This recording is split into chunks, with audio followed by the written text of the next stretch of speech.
आज हम आपको देवों की भूमि हरिद्वार में हुए एक ऐसे अनोखे चमत्कार के बारे में बताने जा रहे हैं जिसे देख आपके होश उड़ जाएंगे।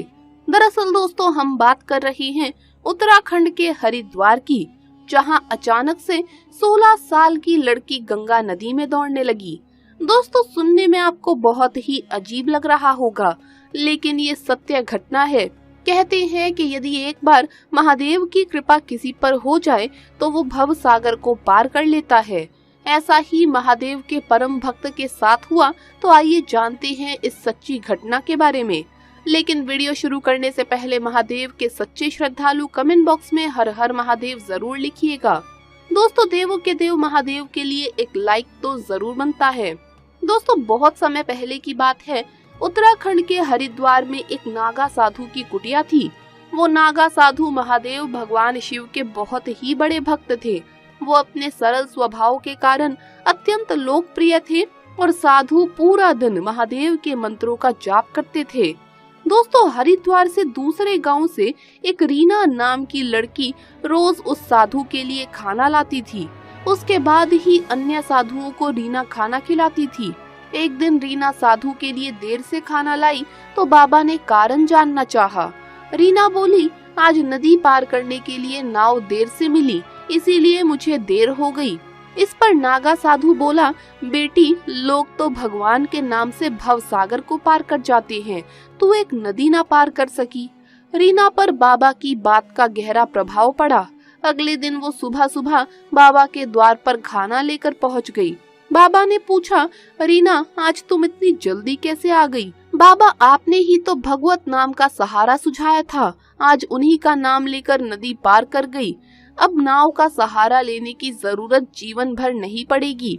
उस साधु ने भगवत नाम का उपदेश दिया तो था, परंतु उन्हें स्वयं उसके इतने बड़े प्रभाव का भान नहीं था। उन्हें लगा कि रीना उनसे ये बात हास्य में कह रही है। लेकिन जब बाबा प्रमाण लेने रीना को लेकर नदी किनारे पहुँचे तो ये चमत्कार देखकर उनकी आंखें आश्चर्य से फटी रह गई। रीना भगवान का नाम लेते हुए सहजता से नदी पार करने लगी। बाबा ने रीना को प्रणाम करते हुए कहा, हे देवी, आज से तू ही मेरी गुरु है। मैंने तो जीवन भर भगवान का नाम लेने का उपदेश भर दिया, परंतु तूने भगवान को अपना करके दिखा दिया। निष्पाप हृदय से सच्चे मन से भगवान को पुकारा जाए तो भगवान जरूर अपने भक्तों के सहारे के लिए उपस्थित हो जाते हैं। तो दोस्तों, इसी बात पर सच्ची श्रद्धा से कमेंट्स में जरूर लिखे हर हर महादेव। तो दोस्तों, जरा सोचिए क्या हुआ जब एक औरत ने फावड़े से काट दिया एक जिंदा नाग। फिर उसकी मौत के 5 घंटे के बाद उसकी नागिन ने जो किया उसे देख सब हैरान रह गए। दोस्तों, हम सब जानते हैं कि नाग नागिन का प्रेम एक दूसरे के लिए कितना अटूट होता है, मगर इच्छाधारी नाग नागिन का गुस्सा और कहर उससे भी अधिक होता है। अगर कोई व्यक्ति नाग को मारकर नागिन से उसको जुदा कर दे, तब दोस्तों नागिन का गुस्सा तो 7वें आसमान पर होता है, जिसे देखकर हर किसी के पसीने छूट जाते हैं। दोस्तों, कहते हैं नाग नागिन का जोड़ा अगर कहीं भी दिख जाए तो उसे मारना तो दूर, उसे कभी छेड़ना भी नहीं चाहिए, क्योंकि कहते हैं कि नागिन अपने मरे हुए नाग की आंखों में देखकर ये पता लगा लेती है कि उसके नाग को उससे जुदा करने वाला आखिर कौन है।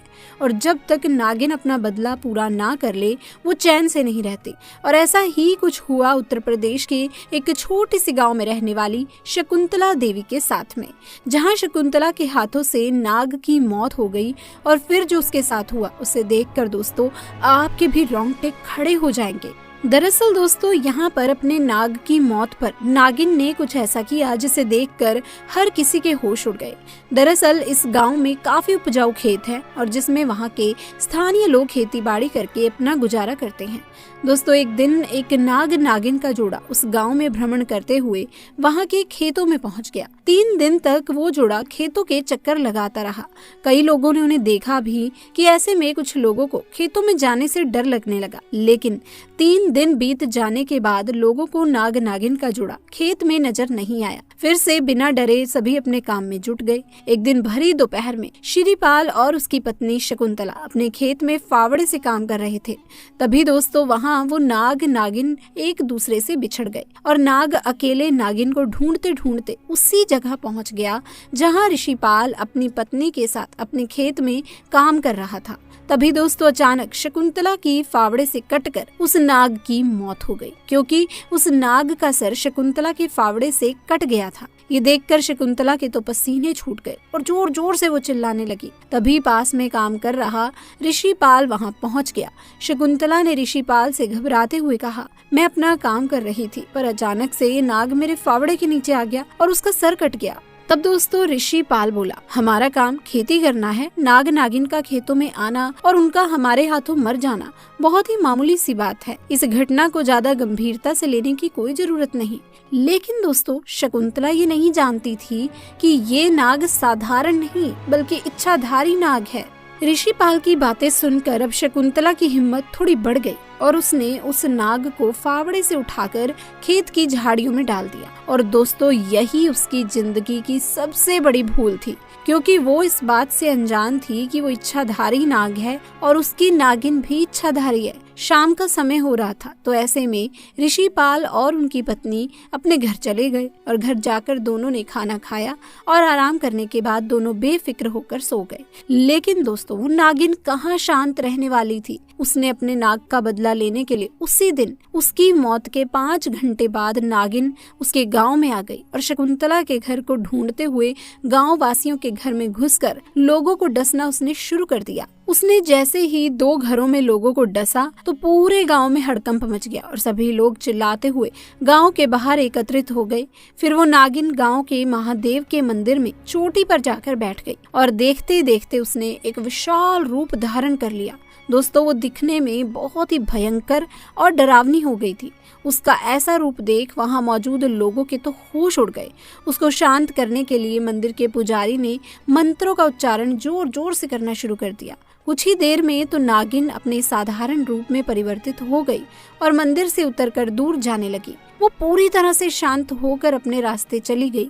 फिर दोस्तों पुजारी को शकुंतला ने अपने साथ घटी घटना के बारे में बताया, क्योंकि शकुंतला को संदेह था कि शायद ये सब उसकी वजह से ही हो रहा है। दोस्तों पुजारी ने शकुंतला को एक मंत्रों का ताबीज बनाकर दिया और कहा, मैं बस तुम्हारी रक्षा कर सकता हूँ, लेकिन तुम्हारे कर्मों को मिटाया नहीं जा सकता। वो इच्छाधारी नागिन है, वो आज नहीं तो कल अपने नाग की मौत का बदला जरूर लेगी, लेकिन ये ताबीज उसको तुम्हारे पास नहीं पहुंचने देगा। दोस्तों अब शकुंतला की उम्र 80 साल की है, लेकिन वो ताबीज को हमेशा अपने पास रखती हैं, इसीलिए वो आज तक उस नागिन से सुरक्षित हैं। दोस्तों इच्छाधारी नाग नागिन का रहस्य उनकी शक्ति में छिपा हुआ है। वो इंसानों की मनोकामनाओं को पूरा करने में सक्षम होते हैं। ये एक ऐसी शक्ति है जो सभी मनुष्यों के लिए अनुपलब्ध है। सांप को मारने के संबंध में अक्सर कई लोग कहने लगते हैं कि मत मारो, इन्हें भगा दो या जाने दो। दरअसल इसके पीछे भारतीय अध्यात्म और दर्शन का ज्ञान छुपा है। भारतीय दर्शन में कहा गया है कि जीने का हक सभी को है, इसीलिए किसी जीव की हत्या नहीं करनी चाहिए। लेकिन दोस्तों ज्योतिष इससे एक कदम और आगे है। ज्योतिष शास्त्र के अनुसार सर्प को मारने से सर्प दोष और पितृ दोष लगता है। इन दोषों की वजह से जीवन में कई तरह की परेशानियां, कार्यों में बाधा और संतान संबंधी विषयों में कष्ट मिलता है। बहुत से लोगों की जन्म पत्री में काल सर्प, सर्प दोष और पितृ दोष होने की स्थिति में भी यही कारण बताया जाता है। तो दोस्तों आज की वीडियो में बस इतना ही। ऐसी ही रोचक कहानियां सुनने और देखने के लिए वीडियो को लाइक और चैनल को सब्सक्राइब कर लें। तब तक के लिए आप सभी का धन्यवाद।